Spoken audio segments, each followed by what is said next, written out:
আপনাকে যদি কেউ বারবার সাইলেন্ট ট্রিটমেন্ট দেয়, আপনার কি করা উচিত? অর্থাৎ সে যে ভুলটা করেছে বা সে যেটা চাইছে সেটা আপনি মেনে নিতে বাধ্য হচ্ছেন। তো সাইলেন্ট ট্রিটমেন্টের উদ্দেশ্য সবসময় এটাই থাকে যে আমি প্রবলেম সলভ করতে চাই না এবং আমি জিততে চাই। আমি যেটা বলছি বা আমি যেটা বলাতে মানাতে চাইছি সেটা অন্য অপরকে মেনে নিতে হবে।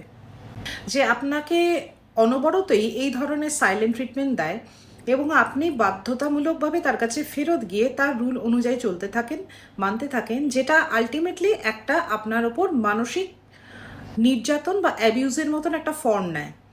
তো সেক্ষেত্রে আপনার কি করা উচিত? যদি কেউ ডেলিবারেটলি ইচ্ছাকৃতভাবে আপনাকে সাইলেন্ট ট্রিটমেন্ট বারবার দিতে থাকছে, সেক্ষেত্রে সাইলেন্ট ট্রিটমেন্টের একটাই ট্রিটমেন্ট হচ্ছে ডাবল সাইলেন্ট ট্রিটমেন্ট।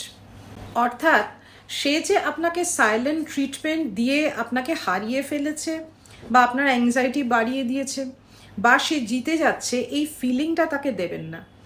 সে রিয়াকশন চাইছে। কিসের রিয়াকশন? যে সে আপনার ওপর কন্ট্রোলটা রাখতে পারছে, সেটার রিয়াকশন। আপনি যদি পেশেন্স রেখে, ধৈর্য রেখে নিজের অ্যাংজাইটিটাকে কন্ট্রোল করে সেই সময়টা, সেই টাইম ফ্রেমটা অতিক্রম করে বেরিয়ে যেতে পারেন আনএফেক্টেডভাবে, কোনো কিছু আপনাকে এফেক্ট করেনি তার সাইলেন্ট ট্রিটমেন্টে, এটা যদি বোঝাতে পারেন, তাহলে কিন্তু সে আস্তে আস্তে ধীরে ধীরে এই সাইলেন্ট ট্রিটমেন্ট দেওয়াটা বন্ধ করে দেবে। একটু মনে রাখবেন, এই ভিডিওটি পার্টিকুলারলি যারা ডেলিবারেটলি সাইলেন্ট ট্রিটমেন্ট দেয় সে ব্যাপারে করা। প্রত্যেকটা সিচুয়েশন আলাদা, প্রত্যেকটা মানুষ আলাদা। কেন কেউ চুপ করে থাকে তার পেছনে অনেক কারণ থাকতে পারে।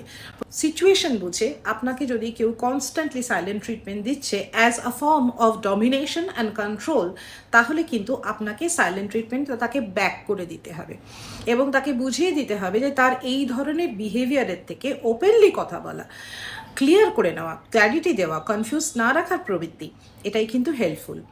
তাকে বোঝানোর পরও এবং এই বাউন্ডারিটা সেট করার পরেও যদি দেখেন সে এই ফর্ম অফ কমিউনিকেশনে, মানে no communication is a form of কমিউনিকেশনেই সে বিশ্বাসী, তাহলে কিন্তু এটাই শ্রেয় যে আপনি সেই সম্পর্ক থেকে বেরিয়ে আসুন।